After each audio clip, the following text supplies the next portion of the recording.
y vamos a entrar a la presentación. Me vuelvo a quitar de la pantalla porque me imagino que creo que se ve muy pequeño. Así que vamos a volver a la otra pantalla. Y creo que era esa. Aún no me manejo con los accesos directos. No, no era esa.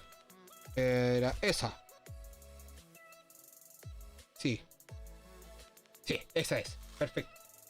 Ya. Fundamentos del sistema operativo Linux. Conceptos básicos para iniciar en el mundo del hacking ético. Ahora no es pentesting ni hacking ético, pero básicamente es lo mismo. ¿Cierto? Un segundito. Para refrescarle un poquito la garganta que pica pica. Ya. Vamos a ello entonces. Lo primero que vamos a ver, al igual que en Windows, primero es la interfaz de usuario, que aquí es la primera gran diferencia. La interfaz de usuario de Linux puede variar dependiendo de la distribución específica que se esté utilizando.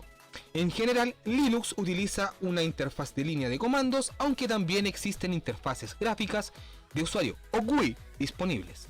La interfaz de línea de comandos permite a los usuarios interactuar directamente con el sistema operativo a través de comandos de texto, lo que puede ser más eficiente en algunos casos, diría yo la gran mayoría de los casos.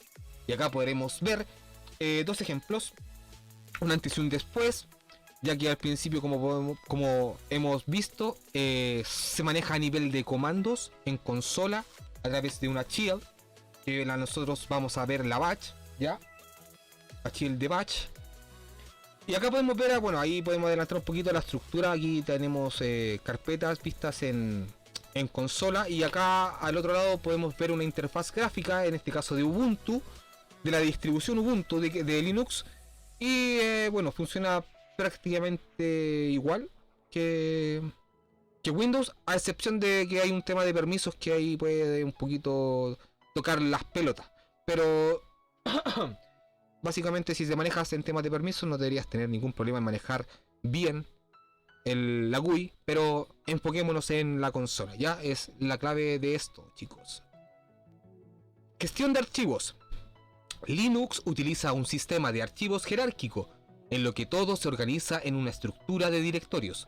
El sistema de archivos está basado en el estándar de sistemas de archivo Unix, UFS, lo que significa que los nombres y los archivos y directorios son sensibles a las mayúsculas y minúsculas. La gestión de archivos en Linux también incluye la creación, eliminación y modificación de archivos y la asignación de permisos y derechos de acceso a los archivos y directorios. Y en la ventana de ejemplo podemos ver un directorio, y acá vemos el contenido. Por lo que puedo ver a simple vista, me estoy deduciendo que es la de usuario, ok, que acá vemos el nombre de este usuario, ¿cierto? Y el contenido de su directorio de trabajo, donde podemos ver que tiene el escritorio, el documento, descarga, ¿cierto? Que son directorios que de hecho se recalcan con un color distinto. Acá están los permisos otorgados acá a cada usuario, ¿cierto? Perdón, a cada usuario, claro, exacto. Acá saben los permisos. Acá podemos ver el propietario del archivo o directorio, el grupo, que ya vamos a entrar un poquito en detalle, pero para que entiendan la estructura que están viendo acá. El tamaño, bueno, fecha y eso, y el nombre, claro, y el tipo lo vemos acá, pero bueno, ya vamos a entrar en esos detalles. Pero básicamente lo que ven aquí son permisos, cantidad, me imagino, porque hay que traer el contenido del directorio, ya 11 archivos o directorios dentro de este directorio. Entonces la cantidad, si tiene un 1, normalmente si tiene un 1 es un archivo o fichero. En la siguiente columna vemos el dueño del archivo, ya, el propietario. Acá el grupo al cual pertenece el archivo directorio, el tamaño, fechas y nombre. Ya, es para que sepan lo que ven ahí. Control de dispositivos. El sistema operativo Linux utiliza controladores de dispositivo para administrar comunicaciones entre el hardware y la computadora y los programas que se ejecutan en ella. Los controladores de dispositivos actúan como intermediarios entre el hardware y el software y permiten que los programas se comuniquen con dispositivos como impresoras, escáneres, cámaras, etc. Básicamente son es básicamente la misma lógica que tiene Windows de a través de software manejar hardware, o sea, los drivers, conocido también coloquialmente. Bueno, aquí vemos alguna estructura de dispositivos conectados a Linux, y creo que estos son discos, ¿cierto? Yo aquí no me manejo mucho, aún no llego a este nivel, pero por lo que puedo entender, creo que aquí es algo de montar algún tipo de disco como servidor, creo. O alguna carpeta dentro de este, montar o creando una carpeta dentro de él. Creo que sí, es que se está montando una carpeta dentro de algún disco externo, me imagino yo. Ok, pero ya aprenderemos eso, no es el momento todavía. Proceso y memoria. Linux es un sistema operativo multitarea y multiusuario, lo que significa que varios programas pueden ejecutarse al mismo tiempo. El sistema operativo administra la memoria disponible para cada proceso y se asegura de que los programas no se ejecuten unos sobre otros. Linux utiliza una técnica de administración de memoria llamada memoria virtual, que utiliza tanto la memoria RAM como el espacio de almacenamiento en discos para ejecutar programas. De hecho, esta es una diferencia que yo me la conocí, ya anécdota personal, cuando instalé Kali Linux en mi PC. De hecho, es el sistema operativo que actualmente estoy usando para hacer todo, el que están viendo ustedes en pantalla. Y cuando lo instalé, me pedía una memoria virtual, que yo dije, ya, está bien. O sea, particioné mi disco, instalé Kali, a través de un video también de YouTube me decía que tenía que dejar un espacio para memoria virtual, que algo entendí de que era como una RAM, yo pensando que era como una RAM, pero claro, después mis profesores uno de mis profesores de administración de servidores, que le mando un saludo si es que me llegara a ver por aquí. Saludos, profe. Aunque lo dudo que me vea, pero por si acaso.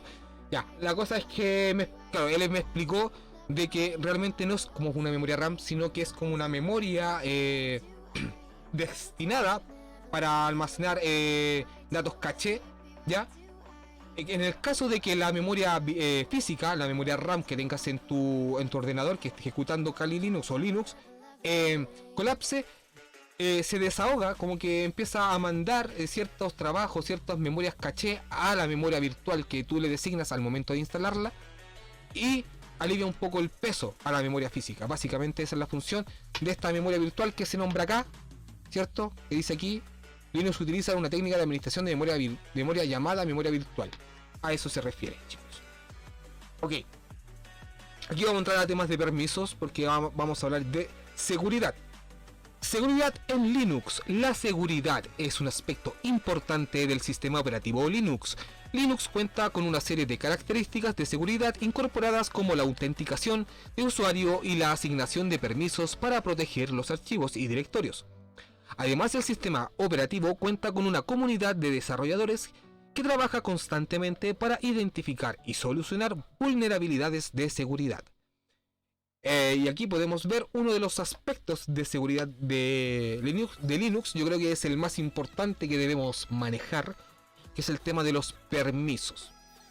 Como les dije anteriormente, esta información se obtiene estando dentro de un directorio, para ver el contenido de ese directorio a través de un comando que se llama ls, que significa list, ¿ya? Ahí viene la abreviatura de las letras ls. ls también opera con distintas variables, ¿ya? Con parámetros que uno le puede agregar. Uno de esos parámetros es "-l", que lo que hace básicamente es mostrarnos el mismo contenido que hace ls sin ningún tipo de parámetro, pero con el "-l" le agrega mayor detalle. Y ese detalle es el que vamos a ver a continuación, ¿ok? Y después les mostraré un ejemplo en consola dentro de mi propio Kali Linux. La primera parte que vimos, ¿cierto? Que dijimos que era la parte de los permisos, es la parte más importante que deben manejar. Es donde más atención tienen que poner, ¿ya? Porque es muy relevante. La estructura se divide a través de 10 caracteres, que los vamos a ver acá, ya aquí, porque aquí están completos, ya, pero esto que está acá es lo mismo que está acá, ya, y acá está dividido y de hecho está como identificado cada una de sus partes. Entonces vamos a ver 10 caracteres, de los cuales se divide en 4 partes, ya. La primera parte es el primer carácter, que nos indica el tipo de elemento, o sea, el tipo del elemento que estamos ahí viendo, que puede ser un fichero, puede ser un archivo, que bueno, que es lo mismo, o puede ser un directorio, o puede ser otro tipo de archivo, pero básicamente lo que vamos a ver común en el sistema va a ser directorios y ficheros, ya que se identifican con una D. El directorio, si ves una D en el primer carácter de esta lista, significa que este archivo o este elemento es un directorio. Si ves un guión, ya que aquí no se ve, lamentablemente, disculpen por eso, pero lo veremos después en un ejemplo. Si ves un guión aquí en el primer carácter, significa que eso es un fichero plano. Bueno, pueden tener pero el tipo de fichero no lo dice. Esto es importante que lo sepan. Acá, por ejemplo, pueden una foto de archivo que dice foto1.png. Ya esto en extensiones en Linux no va. Ya yo le puedo poner foto1.tuhermana, acordándome de un saludo a tu hermana 2, que es un nuevo seguidor del canal. Imaginemos que la foto de tu hermana 2, ¿cierto? Que es de nuestro seguidor. Entonces acá le pones foto1.tuhermana2 y eso no va a afectar que eso sea una imagen PNG, en caso de que el contenido real de ese archivo sea un PNG, ¿ok? Aquí el contenido lo indica el tipo de archivo lo indica el contenido como tal, ¿ok? Aquí más que nada es como para identificar eso como nombre, ¿ok? Ya. Entonces, volviendo a esto, ya que tenemos los permisos y sabemos que este es el tipo, ¿cierto? El tipo de elemento, en este caso fichero o directorio. Los siguientes 9 caracteres se dividen en 3 partes iguales, en los cuales los primeros 3 pertenecen al usuario dueño, ¿okay? Al que ha creado ese archivo fichero. El segundo pertenece a grupos, ya que en Linux se administran también grupos, los cuales se pueden crear y ustedes pueden designar ciertos archivos o ficheros a ese grupo y también designar usuarios a ese grupo para que esos usuarios que tú has agregado tengan acceso a esos ficheros o directorios que tú has asignado a ese grupo, ¿ya? Y en otros, el tercer grupo es otros, que son el resto de usuarios que no pertenecen ni al grupo ni tampoco son el dueño del archivo o fichero, ¿ok? Y se identifican con letras o con guiones, ¿ya? Siempre va a tener el primer del grupo, cuando habla de permisos de cualquiera de uno de los 3, el primero siempre es el permiso de lectura, ¿cierto? Que se identifica con una R, la W, que es el permiso de escritura, que se identifica con una W, y la X, ¿cierto? Que son los permisos de ejecución, ¿ya? Entonces, en este caso, todos tienen sus permisos, ¿ok? Y, bueno, después entraremos un poquito más en profundidad con los permisos en un ejemplo. Ok, pero básicamente espero que hayan entendido más o menos lo que son los permisos, cómo se identifican los permisos. Y acá, bueno, acá la estructura que podemos ver, acá son los enlaces o cantidad de elementos que tiene el directorio. En este caso, que si hay más de, si no es un número 1, es más de un 1, normalmente tiene que ser un directorio, ¿ok? Acá el dueño, el grupo, el tamaño, la fecha, la hora y el nombre, ¿ok? Redes en Linux. Linux es ampliamente utilizado en servidores y es conocido por su capacidad para manejar grandes cantidades de tráfico de red. El sistema operativo Linux permite que las computadoras se conecten en red y se comuniquen entre sí a través de protocolos de red, TCP/IP como ejemplo. Acá podemos ver el modelo o protocolos que vimos en el stream anterior, si se acuerdan que lo vimos más o menos para qué sirve cada uno, ¿ya? Que son uno de los protocolos que maneja Linux, que maneja muchos más de conexión. Y acá, bueno, aquí vemos una pequeña configuración de red, ¿cierto? Donde podemos ver los elementos conectados, podemos ver aquí la IP de nuestro computador, ¿cierto? La máscara, el broadcast, etcétera, etcétera. Otro tipo de información que tengan que ver con las redes en Linux. Y actualizaciones en Linux. Al igual que otros sistemas operativos, Linux se actualiza regularmente para manejar su funcionalidad, seguridad y estabilidad. Las actualizaciones se descargan e instalan automáticamente en la mayoría de los casos para garantizar que el sistema operativo esté actualizado y funcione correctamente. Exactamente, las instalaciones normalmente son automáticas, pero tienes que invocarlas con un comando, que acá podemos ver en el ejemplo los dos comandos principales para poder mantener actualizado tu sistema Linux. El sudo, que es básicamente para invocar comandos de nivel root, no siendo root, ¿ok? O administrador o superusuario, como le quieran llamar. Y el comando es apt-get, ¿cierto? Que es básicamente el comando que maneja paquetes, ¿cierto? Y con el update lo que hace es averiguar, buscar y descargar paquetes de actualizaciones. Y después con el apt-get upgrade los instala y los configura.